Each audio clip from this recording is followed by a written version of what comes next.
Picture this. December 218 BC. The snow is falling across northern Italy, coating the ground in a thick blanket of white that should have meant safety for the Roman legions camped along the Trebia River.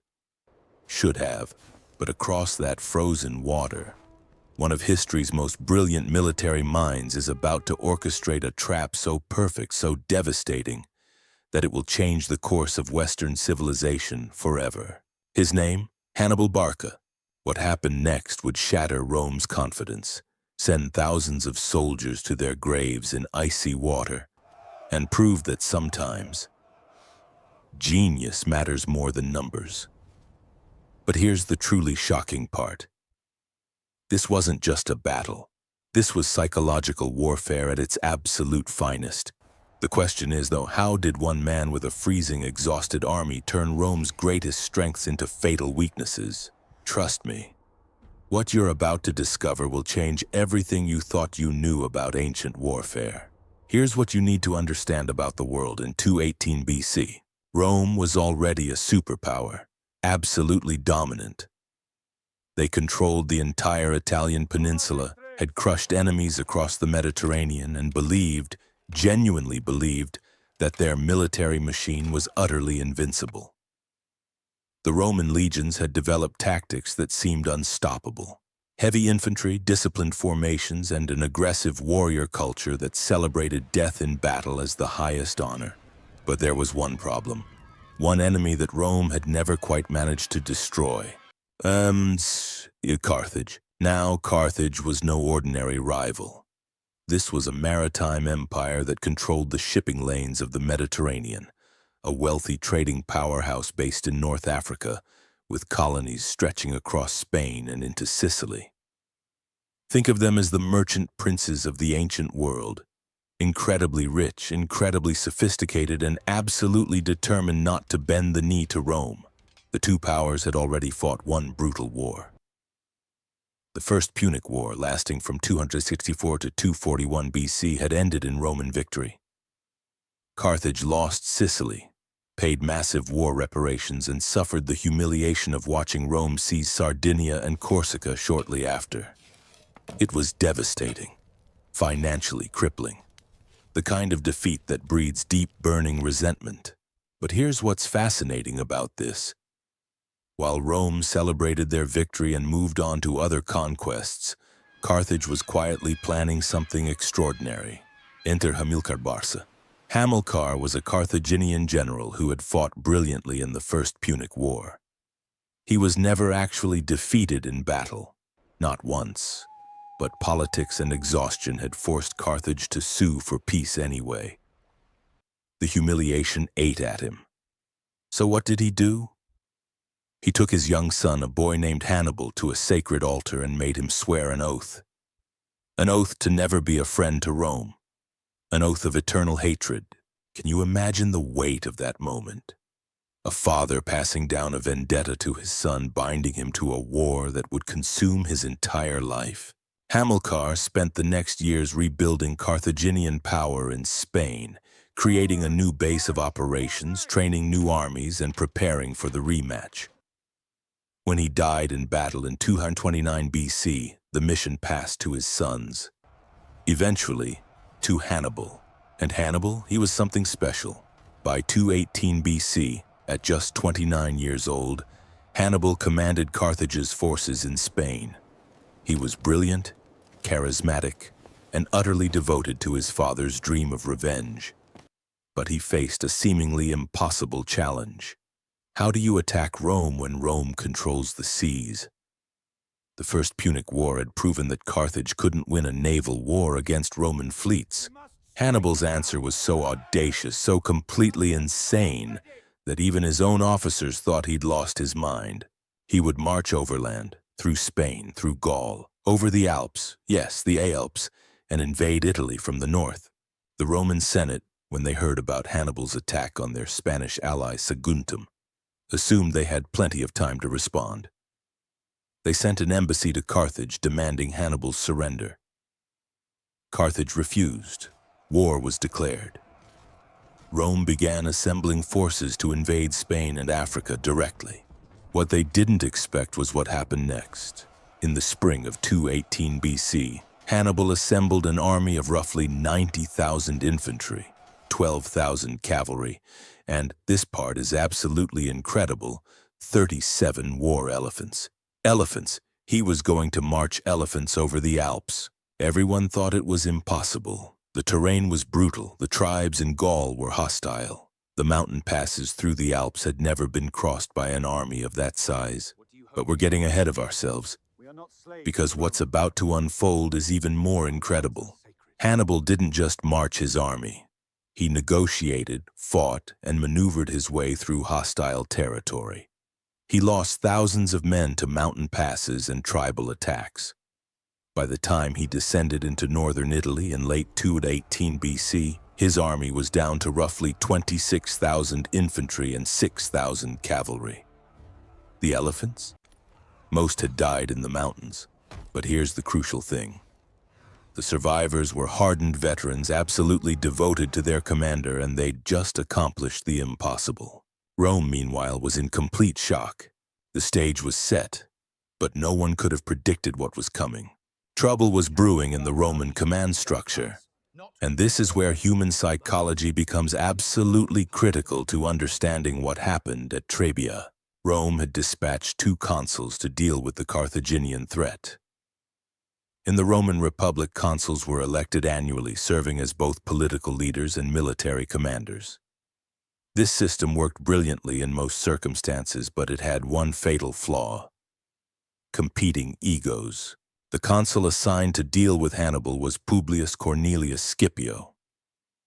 Now, Scipio was experienced, cautious, and intelligent. He'd been preparing to invade Spain when word reached him that Hannibal had crossed the Alps. Shocked but adaptable, Scipio immediately marched his legions north to intercept the Carthaginian invaders. Their first encounter happened at the Tixinus River in November 218 BC. It was a cavalry skirmish, relatively small in scale, but absolutely devastating in its implications. Hannibal's Numidian cavalry, light horsemen from North Africa who were absolutely legendary for their mobility and skill, completely outmaneuvered the Roman forces. Scipio himself was wounded, nearly killed, and had to be rescued by his 17-year-old son. Think about that for a moment. The commanding general of Rome's northern army, wounded and humiliated in his first real engagement with Hannibal. The psychological impact was enormous. Scipio retreated across the Po River and sent urgent messages to Rome. He needed reinforcements. He needed help. And specifically, he needed the other consul, Tiberius Sempronius Longus, to bring his army north immediately. Now here's where personality becomes destiny. Sempronius Longus was everything Scipio wasn't. Young, ambitious, and absolutely burning with the desire for glory. He'd been assigned to invade Africa, but was more than happy to pivot north when he heard about Hannibal. Why? Because capturing or killing Hannibal would make him the most celebrated general in Rome. His name would echo through history. He'd win elections, achieve wealth and power beyond imagination. You can imagine how Sempronius must have felt when he reached northern Italy in December. Winter was setting in. Traditionally, ancient armies didn't fight in winter. The logical move was to go into winter quarters, wait for spring, and then engage the enemy when conditions improved. But Sempronius didn't want to wait. His consulship was ending in just a few weeks. January would bring new consuls, new commanders, and his window for glory would slam shut. If he didn't fight Hannibal now, someone else would get the credit. Scipio, recovering from his wound, urged caution. Wait for spring. Understand the enemy better. Don't rush into battle. His advice was sound, born from actual experience fighting Hannibal's forces. But Sempronius didn't want to hear it, and that's when everything started to fall apart. Hannibal, camped across the Trebia River from the Roman forces, understood the situation perfectly. He had scouts, spies, and informants throughout the region. He knew about the 2 consuls. He knew about their divided command. He knew about Sempronius's ambition and Scipio's caution. More importantly, he knew that Sempronius's time was running out. So Hannibal did what Hannibal did best. He turned his opponent's weakness into a weapon. He began launching small raids against Roman positions, hit-and-run attacks. His Numidian cavalry would strike at foraging parties, kill a few Romans, then disappear before reinforcements could arrive. It was infuriating, humiliating, and exactly the kind of provocation that would drive an ambitious commander absolutely insane. Each raid brought Sempronius closer to the inevitable. Hannibal's younger brother Mago, observing the Roman camp and the terrain, made a crucial discovery. About a mile from the battlefield there was a deep ravine with thick brush, perfect for hiding troops. The landscape was otherwise relatively flat farmland bisected by the Trebia River, which was swollen with winter runoff and brutally cold. The pieces of the trap were falling into place. Hannibal positioned his camp on the western bank of the Trebia. The Romans were on the eastern bank. Between them, the freezing river created a natural barrier. To Sempronius, looking across that water, the tactical situation seemed favorable. His army outnumbered Hannibal's forces. If he could force a pitched battle in open terrain, Roman heavy infantry would crush the Carthaginian line. All he needed was an opportunity. Hannibal was about to give him one, but the real test was yet to come. The moment of truth had arrived, December 218th BC, the morning of the battle. The night before, Hannibal had called his most trusted officers together. His plan was extraordinarily complex, requiring perfect timing, discipline, and a willingness to sacrifice his own troops as bait. He explained every detail, every movement, every contingency. Then he did something absolutely brilliant. He ordered his men to eat a full breakfast, rub themselves down with oil to ward off the cold, and warm themselves by fires. They would be ready for battle, energized, prepared. Meanwhile, before dawn, he sent his brother Mago with 2,000 men, 1,000 infantry and 1,000 cavalry, to hide in that ravine he'd discovered. These weren't reserves. They weren't reinforcements. They were an ambush force waiting in frozen silence for a signal that might not come for hours. Can you imagine the discipline that required? Lying motionless in freezing weather, waiting. As the sun rose, Hannibal sent his Numidian cavalry across the Trebia River to attack the Roman camp directly. This wasn't a raid. This was a deliberate provocation. The horsemen thundered right up to the Roman defenses, hurling javelins, shouting insults, and then wheeling away before the Romans could respond effectively. Sempronius exploded out of his command tent. This was it, the opportunity he'd been waiting for. Hannibal was clearly offering battle. Scipio, still recovering from his wound, urged caution. "It's a trap," he warned. "Think about the timing, think about the circumstances. This is exactly what Hannibal wants." But Sempronius wasn't listening. He immediately ordered his entire army to prepare for battle. 40,000 men, roughly 36,000 infantry and 4,000 cavalry, began mobilizing. No breakfast, no preparation. Just grab your weapons and move out immediately before the enemy escapes. You could hear the chaos across the camp as officers shouted orders, soldiers scrambled for equipment, and cavalry units mounted their horses. The Roman military machine was incredibly well trained, capable of deploying rapidly when needed. But here's what they didn't account for. To reach the battlefield, they had to cross the Trebia River. Remember, this was December. The water was absolutely freezing, fed by snowmelt from the Alps. The current was strong. The water came up to chest height in places, and the Roman soldiers, many of whom hadn't eaten since the previous evening, plunged into that icy water still half asleep and completely unprepared for the shock. Think about what that does to the human body. The breath gets knocked out of you, your muscles seize up, your fingers go numb, and you're trying to hold your weapons above your head to keep them dry while fighting the current. By the time they reached the far bank, the Romans were soaked, shivering, and exhausted before the battle had even begun. Meanwhile, Hannibal's forces had eaten breakfast, warmed themselves, and were watching from their prepared positions. The psychological and physical advantage was already enormous. The armies formed up on the western bank of the Trebia. The Romans in their traditional formation, Heavy infantry in the center, cavalry on the wings, light troops screening the front.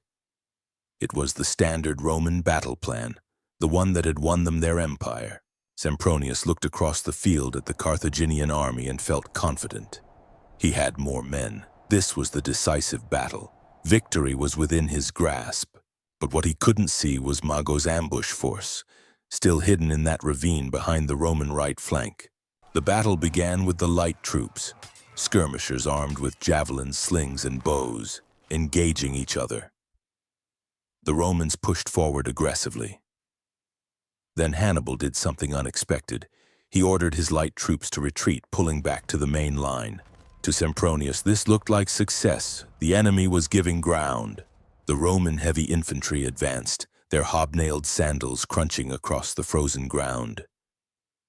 Closer, closer. The lines were about to meet. That's when Hannibal unleashed his elephants. Now, war elephants in ancient times were psychological weapons as much as physical ones. Imagine being a Roman soldier who's never seen an elephant before. You're cold, wet, exhausted, and suddenly there's a massive beast trumpeting and charging toward you. Horses panic, men break formation, chaos erupts. But here's the incredible part. The Roman center held. The legionaries were tough, disciplined, and angry. They pushed through the elephant charge, stabbed at the beast's vulnerable spots, and continued their advance. The Roman heavy infantry was doing exactly what it was designed to do: grind forward relentlessly. In the center of the battlefield, the Romans were actually winning. But the wings? That's where everything fell apart. Hannibal's cavalry, Numidian horsemen, Spanish cavalry, and Gallic warriors vastly outnumbered the Roman cavalry. The fighting on the flanks was brutal and decisive. The Roman cavalry, already battered from the river crossing and outnumbered, broke and fled. This exposed the Roman infantry's flanks. And that's when Mago made his move. You're probably wondering, how could this get any worse? Things were about to get much, much worse for Rome. Mago had been waiting for hours in that frozen ravine. His troops were cramped, cold, and probably wondering if the signal would ever come. But the moment Hannibal's main cavalry defeated the Roman wings, Mago gave the order. 2,000 fresh troops erupted from concealment directly behind the Roman battle line. The shock was absolute. Imagine you're a Roman soldier in the rear ranks. You're watching your comrades push forward in the center. You think the battle is going well, and suddenly you hear screams behind you. Enemy soldiers are attacking from where your own camp should be. The psychological impact was devastating. Roman units began to fragment. Officers lost control. The neat, disciplined formations that were Rome's greatest strength started to dissolve into chaos. Men looked over their shoulders instead of focusing on the enemy in front. The cohesion that made the legions unstoppable began to crack. Meanwhile, Hannibal's cavalry, having routed the Roman horsemen, wheeled around and attacked the Roman infantry from both flanks. The Romans were now surrounded on three sides: front, left, right, and the rear was collapsing. But here's what's absolutely incredible about this moment. The Roman center still didn't break. 10,000 legionaries under the command of their centurions realized their situation was desperate. They were cut off, surrounded, with no hope of retreat across the river. So they did something extraordinary. They didn't panic. They didn't surrender. They formed up into a tight formation and smashed straight through the Carthaginian center. You know what? If you're as fascinated by this incredible story as I am, consider subscribing. It genuinely helps us bring more of these untold stories of empires, battles, and human drama to life. Trust me, the best part is still coming. Now, where were we? Oh, right. The moment that would change everything. Those 10,000 Romans punched through Hannibal's line and escaped. They didn't retreat toward the river. That would have meant certain death. Instead, they broke through northward and eventually made their way to the Roman colony of Placentia, surviving to fight another day. Their discipline in the midst of total disaster was remarkable, the kind of courage that legends are made of. But for the rest of the Roman army, the ones still caught in Hannibal's trap. The slaughter was horrific. The Carthaginian forces closed in from all sides. Cavalry speared infantry who couldn't defend themselves from mounted attack. Elephants trampled the wounded. Panic spread like wildfire. Men threw down their weapons and tried to flee. Many ran for the river, the same river they'd crossed just hours earlier. But now they were running in full armor, exhausted, pursued by cavalry. The moment they hit that freezing water, weighted down by equipment, many simply drowned. Others were cut down in the shallows, the water turning red with blood. Some tried to surrender. In the chaos of ancient battle, surrender was often ignored. The killing continued until there was no one left to kill. By the time the sun began to set on that December day, the battlefield was a nightmare scene of death. Bodies lay everywhere. The wounded cried out in the cold. Snow began to fall again, slowly covering the carnage in white. Of the 40,000 Romans who had crossed the Trebia that morning, perhaps 20,000 made it back alive. Many of those were wounded, traumatized, or would die from exposure in the coming days. Rome had lost an entire army in a single afternoon. Hannibal's losses? Roughly 4,000 to 5,000 men, primarily among his Gallic infantry who had borne the brunt of the Roman center's assault. The victory was absolutely devastating, complete, total. But here's what makes this battle truly remarkable from a military history perspective. It wasn't won by superior numbers. It wasn't won by better equipment. It was won by understanding human nature and exploiting it ruthlessly. Think about every element of Hannibal's plan. He understood that Sempronius was ambitious and impatient, so he provoked him into attacking. He understood that Roman soldiers would be at a massive disadvantage after crossing the freezing river. So he positioned his army to force that crossing. He understood that Romans relied on their heavy infantry, so he trapped and surrounded them with cavalry and the ambush force. He understood timing, terrain, psychology, and his enemy's culture. Little did Rome know, this decision to engage Hannibal at Trebia would seal the fate of thousands more in battles to come. This wasn't just a defeat. This was the beginning of Rome's darkest period. The moment when the invincible legions discovered they could be beaten badly. News of the disaster reached Rome in the depths of winter. The city went into mourning. Families learned their sons, brothers, and fathers had died in the freezing waters of northern Italy. The Senate, normally confident and aggressive, suddenly faced a terrifying truth. There was a foreign army on Italian soil, and it had just destroyed a consular army. Hannibal, for his part, understood the significance of his victory. After Trebia, Gallic tribes that had been wavering began to join his cause. They saw strength, saw success, and wanted to be on the winning side. His army began to grow even as Rome's strategic position deteriorated. The psychological warfare was working perfectly. But the question that haunted Rome through that brutal winter was simple and terrifying. What happened next? This is it, the moment we've been building to, but perhaps not the way you'd expect. Because the true climax of Trebia wasn't just the battle itself. It was what the battle represented, what it meant for Rome's understanding of warfare, power, and their own supposed invincibility. For 200 years, Rome had been expanding, conquering, growing. The Romans had developed a military system that seemed unstoppable. Citizen soldiers fighting for their homeland, heavy infantry that could break any enemy line, and a culture that celebrated military glory above almost everything else. The legions had crushed the Samnites, defeated the Gauls, conquered the Greek cities of southern Italy, and won the First Punic War. Rome was on its way to dominating the entire Mediterranean world. And then Hannibal Barca walked over the Alps with elephants and shattered that entire worldview in a single afternoon. Let's think about what Trebia really proved. First, it demonstrated that Roman tactics could be completely neutralized by a commander who understood them. The heavy infantry formation that was Rome's pride. Hannibal showed it could be surrounded and destroyed if you controlled the cavalry and used terrain intelligently. Second, it proved that Roman generals could be manipulated.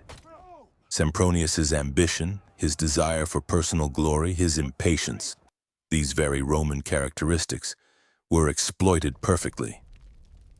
Hannibal didn't just defeat an army, he defeated a mindset.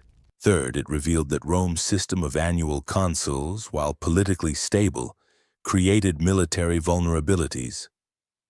How could you develop long-term strategy when your commanders changed every year and were motivated by short-term personal ambition? The Roman Senate, receiving the news of Trebia, had to grapple with these uncomfortable truths.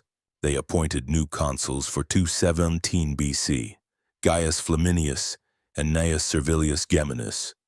But what strategy should they adopt? Seek another pitched battle? That had failed catastrophically. Negotiate peace? Unthinkable. The Roman identity was built on never surrendering, never backing down. They chose to fight on, but internally there was a shift happening. The senators who had dismissed Hannibal as just another barbarian general began to understand they were facing something unprecedented. This wasn't a tribal chieftain leading raiders. This was a military genius with a sophisticated understanding of warfare that might actually exceed Rome's own. Can you believe it? The possibility that someone could be better at war than Rome. For many Romans, it was almost heretical to even consider. Meanwhile, Hannibal faced his own crucial decisions. His victory at Trebia had been brilliant, but it hadn't achieved his ultimate goal. He needed Rome's Italian allies to abandon their alliance with Rome. He needed the Roman Confederation to fragment. That was the only way Carthage could actually win this war, so he made a remarkable choice. After the battle, he released all the Italian allied prisoners without ransom. He told them he wasn't at war with them, only with Rome. He urged them to return home and convince their cities to join Carthage instead. It was strategic brilliance combined with psychological warfare. Why kill potential allies? But here's where the plan hit an unexpected obstacle. Roman power wasn't just military. It was built on centuries of alliance, mutual obligation, trade relationships, and cultural integration. The Italian cities had prospered under Roman protection. Their elites were often connected to Roman families through marriage and business. Turning against Rome wasn't just a military decision. It was social, economic, and political suicide. Most of the cities stayed loyal, at least initially. This forced Hannibal into a new strategy. He couldn't just win battles. He had to win so many battles, inflict so much damage that Rome's allies would eventually decide the cost of loyalty was too high. The campaign of 217 BC would bring even more stunning victories. Lake Trasimene would be another catastrophic Roman defeat, with an entire army ambushed and destroyed. 15,000 Romans dead, including Consul Flaminius himself, but we're getting ahead of ourselves. The point is that Trebia was the battle that set everything in motion, the moment when Rome realized they were in an existential fight for survival. The stakes couldn't have been higher. Here's what's absolutely remarkable when you step back and look at the broader picture. Hannibal's strategy at Trebia created a template for military genius that's still studied today. The use of combined arms, infantry, cavalry, and elephants working together. The exploitation of terrain to hide ambush forces. The psychological manipulation of the enemy commander. The willingness to use your own troops as bait. The understanding that the mental state of soldiers, their morale, their confidence, their physical condition matters as much as their weapons and training. Modern military academies still teach the Battle of Trebia as an example of tactical perfection. The United States Military Academy at West Point includes it in their curriculum. It's analyzed in warfare colleges from Sandhurst to St. Cyr. Why? Because Hannibal demonstrated principles that transcend the specific technologies and tactics of ancient warfare. Know your enemy better than they know themselves. Attack weakness, not strength. Victory goes to the commander who controls the conditions of battle, not necessarily the one with more soldiers. But here's the tragic irony that makes this story even more compelling. Hannibal would go on to win multiple major victories over Rome. of Trebia, Trasimene, and the catastrophic disaster at Cannae in 216 BC, where he annihilated the largest army Rome had ever assembled. And yet, he would never actually defeat Rome. The Republic would prove to be more resilient than he imagined, more willing to suffer, more stubborn in their refusal to surrender. Rome lost battles but refused to lose the war. What Trebia and the subsequent victories ultimately taught Rome was that their system needed to adapt. They couldn't keep sending ambitious consuls to chase glory. They needed commanders who could match Hannibal's brilliance. Eventually, they found one. A young officer who had fought at Trebia, who had learned from the disaster, who would study Hannibal's methods and turn them against Carthage itself. His name was Publius Cornelius Scipio, the son of the consul who was wounded at Ticinus. History would know him as Scipio Africanus, the man who would eventually defeat Hannibal at the Battle of Zama and end the Second Punic War. But that's a story for another time. The point is, Trebia was where it all began, the education of Rome and the harsh lessons of warfare against genius. In the silence that followed the Battle of Trebia, as snow covered the battlefield and survivors stumbled toward safety, the ancient world held its breath. What Hannibal couldn't have known was that he'd just initiated a conflict that would drag on for 17 more years and fundamentally reshape the Mediterranean world. Let's talk about the immediate aftermath first. The surviving Roman soldiers who made it back to Placentia and other strongholds were traumatized. They'd seen their comrades die in icy water, crushed by elephants, surrounded and slaughtered. The psychological scars ran deep. These weren't inexperienced recruits. Many were veterans who had believed themselves invincible. That belief was shattered. The Roman Senate, receiving reports of the disaster, had to manage multiple crises simultaneously. They needed to raise new armies to replace the lost legions. They needed to maintain the loyalty of their Italian allies, who were now watching nervously to see if Rome could actually defend them. And they needed to prevent panic from spreading through Rome itself. Here's how they handled it. And this tells you everything about Roman culture. They didn't hide the defeat. They acknowledged it publicly. But they framed it as a temporary setback, not a fundamental failure. The message was clear. Rome had lost a battle, not the war. The Republic would raise new armies, find better strategies, and eventually triumph. And they absolutely meant it. The Senate authorized the recruitment of new legions immediately. They recalled troops from other regions. They even did something unprecedented. They bought and freed 8,000 slaves to serve as soldiers. In a society where military service was traditionally tied to citizenship and property ownership, this was a radical step. But Rome was desperate. Think about the families affected by Trebia.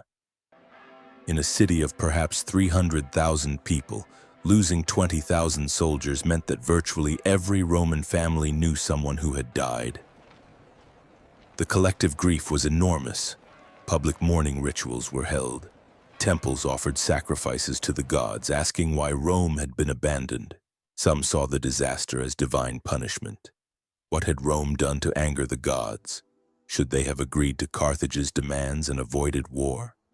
Were the gods favoring Hannibal? These weren't idle superstitions. In Roman culture, military success was interpreted as proof of divine favor.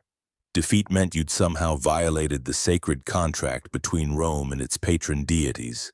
So the priests and augurs got busy. New rituals were instituted, promises were made to various gods in exchange for victory.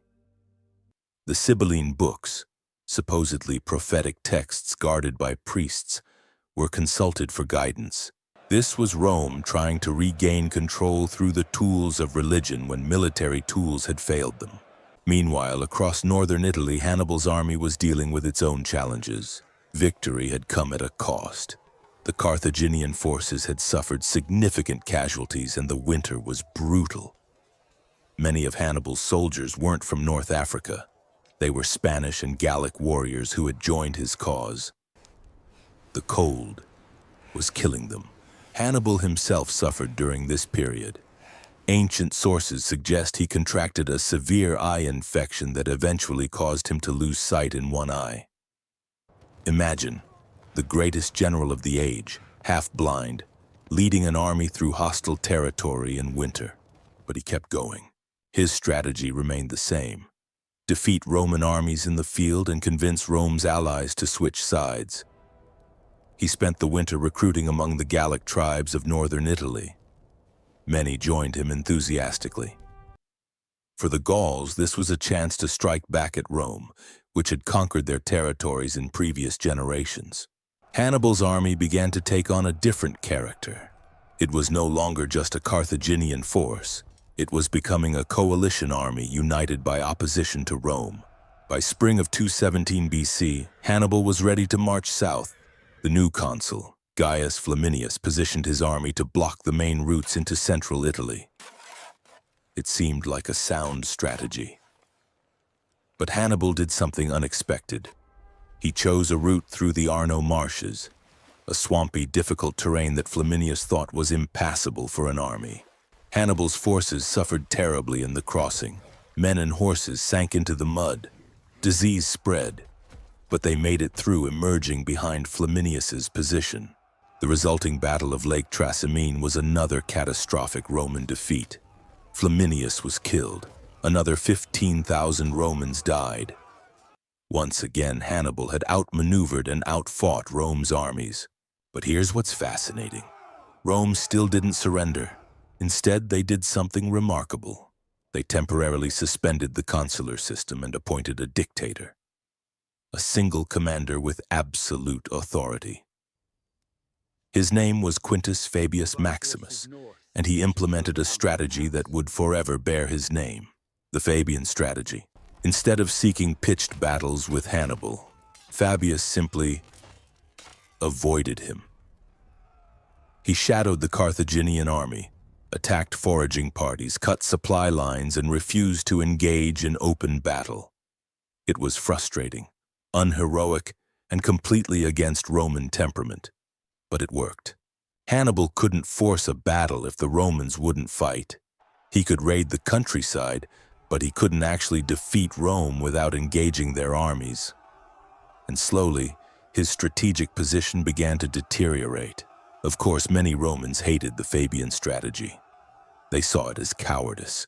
They wanted their generals to fight, to win glory, to show traditional Roman courage. This debate about how to handle Hannibal, fight him directly or avoid battle, would dominate Roman politics for years. What's remarkable is that Trebia was what forced Rome to question its own assumptions. Before Trebia, the idea of avoiding battle with an invader would have been unthinkable. But the disaster taught them that sometimes survival requires adaptation. Sound familiar? It should. Throughout history, military powers have had to learn the same lesson. The Germans had to learn it when facing Napoleon. The British had to learn it in the American Revolution. The Americans had to learn it in Vietnam. There are times when your traditional strengths become liabilities, when your enemy knows your playbook better than you do, and when winning requires completely rethinking your approach. Rome eventually figured it out. It took time, horrific losses, and painful lessons. But by the end of the Second Punic War, Roman military strategy had evolved enormously. They developed better cavalry tactics, learned to use light infantry more effectively, and most importantly, produced commanders who could think strategically rather than just tactically. The legacy of Trebia echoes through military history. It's a masterclass in how a smaller force with superior planning and execution can defeat a larger, more powerful army. It's a lesson in the importance of understanding your enemy's psychology. It's a warning about the dangers of ambition and ego in military command.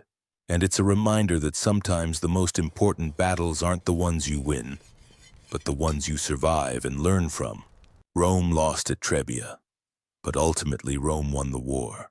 They lost battles but kept the will to fight. They adapted, learned, and refused to surrender. That resilience, that's what made Rome an empire that would last centuries. Trebia taught them that lesson in blood and ice. Looking back across the centuries, the Battle of Trebia stands as one of the most perfectly executed tactical victories in military history. But here's what makes it truly fascinating. It's also a case study in the limitations of tactical genius. Think about the paradox for a moment. Hannibal won at Trebia. He won at Trasimene. He won the devastating victory at Cannae, where he killed between 50 and 70,000 Romans in a single day, making it one of the bloodiest battles in human history. He remained undefeated on Italian soil for 15 years. And yet, Carthage lost the war. How is that possible?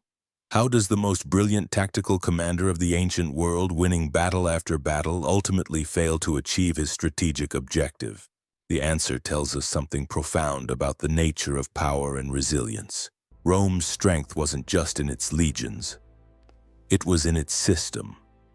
The Roman Republic had built a confederation of allied cities and peoples across Italy who were invested in Roman success. When Hannibal defeated Roman armies, the allies mourned their own dead, because they were fighting alongside Rome, not just for Rome. Breaking that system required more than winning battles. It required Rome's allies to actively choose to abandon the alliance. And here's the incredible part. Most of them didn't. Yes, some southern Italian cities defected to Hannibal after Cannae, the most devastating defeat. Capua, one of the largest cities in Italy, switched sides, but the majority stayed loyal. They'd seen what happened to Rome's enemies, and they remembered that Rome always came back. Rome had a cultural trait that made them extraordinarily dangerous. They absolutely refused to accept defeat as final. After Cannae, with Roman power at its lowest point, with Hannibal having killed possibly 1 in 5 adult male Roman citizens over 3 years of warfare, the Senate received envoys from Carthage suggesting peace negotiations. The Senate refused to even meet with them while enemy troops remained on Italian soil. Can you imagine that level of stubborn determination? The willingness to continue fighting when any rational analysis would suggest you should negotiate? But that's who the Romans were, and that's ultimately why they won. Trebia was the beginning of Rome's education in how to fight Hannibal. They learned about cavalry warfare, so they recruited better horsemen from their allies and developed new tactics. They learned about the dangers of divided command, so they eventually empowered single commanders with longer terms. They learned that ambition could be fatal, so they began valuing caution and strategy. Most importantly, they learned that losing battles wasn't the same as losing wars. Hannibal's legacy is complicated. In Carthage, he was celebrated initially, but later blamed when the war turned against them. He spent years after the war trying to rebuild Carthaginian power, but Roman pressure eventually forced him into exile. He ended his life in Bithynia, taking poison rather than being captured by Roman agents. His final words, according to ancient sources, were bitter. "Let us relieve the Romans of their anxiety, since they think it too lengthy and too heavy a task to wait for an old man's death." Even in death, his mind was on Rome. The Romans, for their part, never forgot him. Centuries later, Roman mothers would frighten misbehaving children with the phrase, "Hannibal ad portas." Hannibal is at the gates. He became Rome's archetypal enemy, the nightmare that defined Roman anxiety and Roman determination. But they also respected him. Roman historians wrote about his genius. Roman generals studied his tactics. When Scipio Africanus, the man who finally defeated Hannibal at Zama, met with Hannibal years after the war, they discussed military strategy as peers, two of the greatest commanders of the age. There's a famous anecdote about their conversation. Scipio asked Hannibal who he thought was the greatest general in history. Hannibal listed Alexander the Great first, then Pyrrhus of Epirus, then himself. Scipio laughed and asked, "What if you had defeated me?"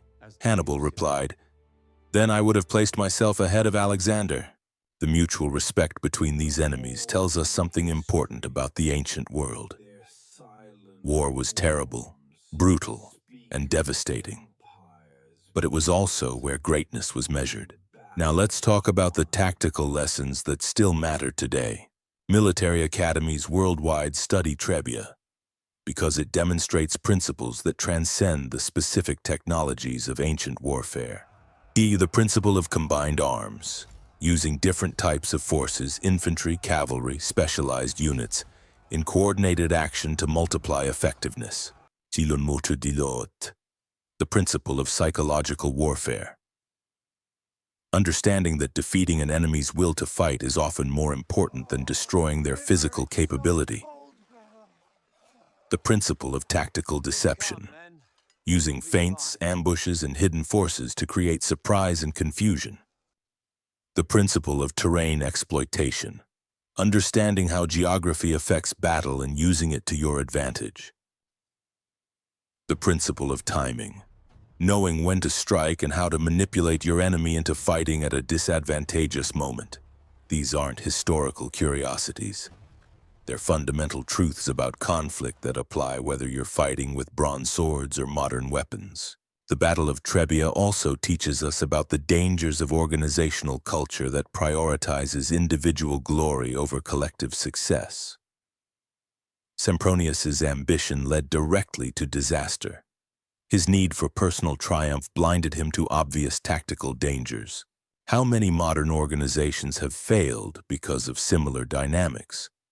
How many businesses, governments, and institutions have made catastrophic decisions because someone in charge was more interested in their own legacy than in the mission? The Roman system eventually evolved to address this weakness. They developed better mechanisms for strategic planning, longer command assignments for proven generals, and cultural norms that celebrated caution and strategy rather than just aggressive courage. But it took Trebia, Trasimene, and Cannae to force that evolution. Sometimes we need to fail, really truly fail, before we're willing to change. Here's another layer to the legacy of Trebia. It's a reminder that conventional wisdom can be a trap. The Romans knew that heavy infantry was the key to victory. They knew that aggressive tactics were superior to defensive ones.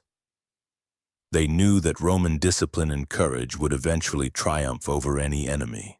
Hannibal shattered all of those certainties. Innovation, true innovation, often comes from outsiders who aren't bound by the conventional wisdom of a system.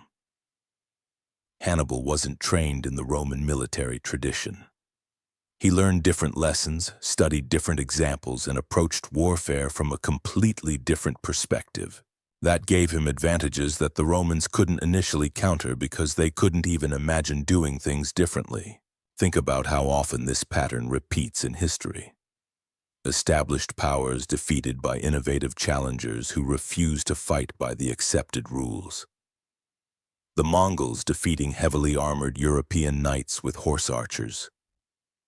The British losing to American revolutionaries who wouldn't stand in neat lines. The disruption of established industries by startups using new technologies. Trebia is an ancient example of a timeless pattern. What's the lesson for us today? Maybe it's that we should be humble about our certainties. What we know to be true might only be true under specific conditions. When those conditions change, or when we face an enemy who refuses to accept our assumptions, everything can fall apart. Flexibility, adaptation, and willingness to learn from failure. These are survival traits for individuals, for organizations, for civilizations. Rome had them eventually. That's why Rome survived Hannibal. Carthage didn't adapt as well. They had Hannibal, the greatest general of the age, and they still lost the war. Why? Because they couldn't match Rome's systemic resilience, their capacity to absorb losses and keep fighting. Their ability to learn and adapt. Individual genius matters, but institutional resilience matters more in the long run. That might be the most important lesson from Trebia. As we wrap up this incredible story, there's one more thing worth considering. The human element. On that December day in 218 BC, thousands of men died in freezing water and frozen fields. They had families who loved them. They had dreams and fears and hopes. The Roman soldiers who drowned in the Trebia weren't just statistics. They were human beings who experienced terror and pain in their final moments. The Carthaginian soldiers who died weren't just casualties in Hannibal's brilliant plan. They were individuals who had followed their commander over mountains and through hardship, believing in his vision. War, even ancient war, was tragedy. The tactical brilliance we admire came at the cost of human suffering. That's worth remembering. When we study battles like Trebia, we should appreciate the strategic genius and learn the lessons about leadership, planning, and adaptation. But we should also remember the cost, the price in human lives and human suffering that war always demands. The Roman Republic would go on to become the Roman Empire, dominating the Mediterranean world for centuries. But the path to that dominance was paved with the bodies of soldiers who fought and died at places like Trebia. Their sacrifice, Roman and Carthaginian alike, deserves to be remembered along with the genius of the commanders who sent them into battle. So what can we take away from this nearly 2,300-year-old battle? That genius can overcome numbers. That understanding human nature is as important as understanding tactics. That resilience and adaptability ultimately matter more than never losing. That conventional wisdom can be a deadly trap. That innovation often comes from those who think differently. And that victory in individual battles doesn't guarantee victory in the larger war. The Battle of Trebia was one day in December 218 BC. But its lessons echo through the centuries, teaching us about leadership, strategy, resilience, and the terrible cost of conflict. Rome learned those lessons in blood and ice on the banks of the Trebia River, and the echoes of that education shaped the Western world. So I have to ask you, after hearing this incredible story of tactical genius, strategic failure, and the resilience of Rome, what strikes you most? Is it Hannibal's brilliant manipulation of his enemy?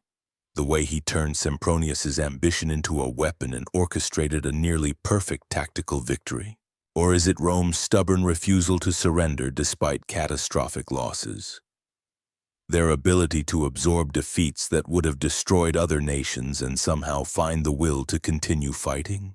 Do you think Rome's incredible resilience was born of iron discipline or pure, dumb luck? Could any other ancient civilization have survived what Rome endured during the Second Punic War?